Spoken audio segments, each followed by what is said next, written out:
सम्माननीय प्रधानमन्त्रीजीले भन्नुभएको थियो, कर्णालीका सोइना हाम्मा सोइना, सुदूर अब दूर नै झिकै झिकै माया गर्नु। तर सभामुख महोदय, यो नीति तथा कार्यक्रमको 100 पृष्ठ पढ्यो। नीति तथा कार्यक्रममा हेर्दा कर्णाली र सुदूरपश्चिमलाई छोएको अनुमति भएन।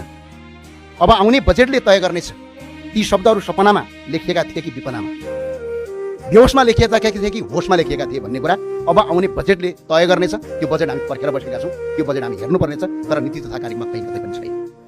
त्यसपछि हामी सरकारलाई धन्यवाद भनौँला।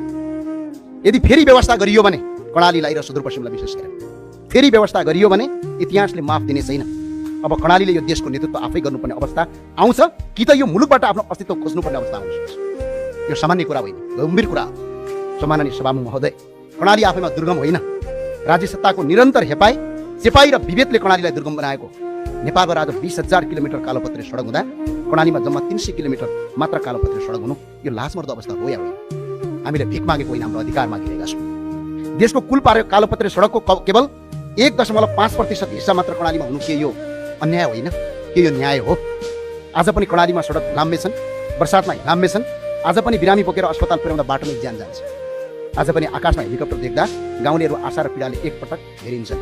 सम्माननीय सभामुख महोदय, जहाँ सुगमका प्रत्येकको साक्षरता दर आज 82% छ भने त्यही कर्णालीको 76% मात्रै छ।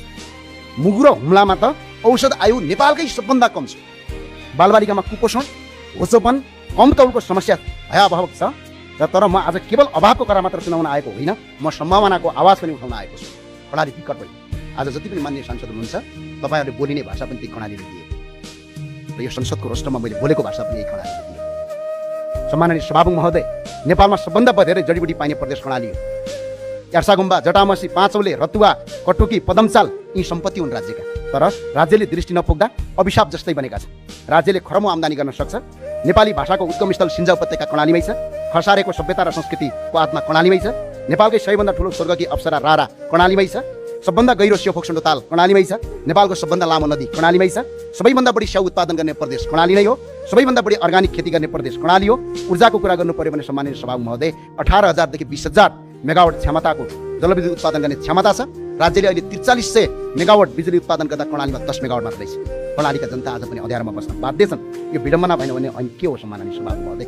कर्णालीले देशलाई भाषा दियो, कर्णालीले देशलाई संस्कृति दियो, कर्णालीले सभ्यता दियो, कर्णालीले प्राकृतिक सम्पदा दियो, युद्धमा बलिदान दियो, लोकतन्त्रमा आन्दोलनमा रगत दियो। तर बदलामा कर्णालीले के पायो? गरिबी, बेरोजगारी, पलायन, उपेक्षा। अब कर्णाली दया मागिरहेको छैन। अब कर्णाली अधिकार मागिरहेको छ। अब कर्णालीको आश्वासन होइन, न्याय खोजिरहेको छ। म सरकारलाई आग्रह गर्न चाहन्छु, कर्णालीलाई राष्ट्रिय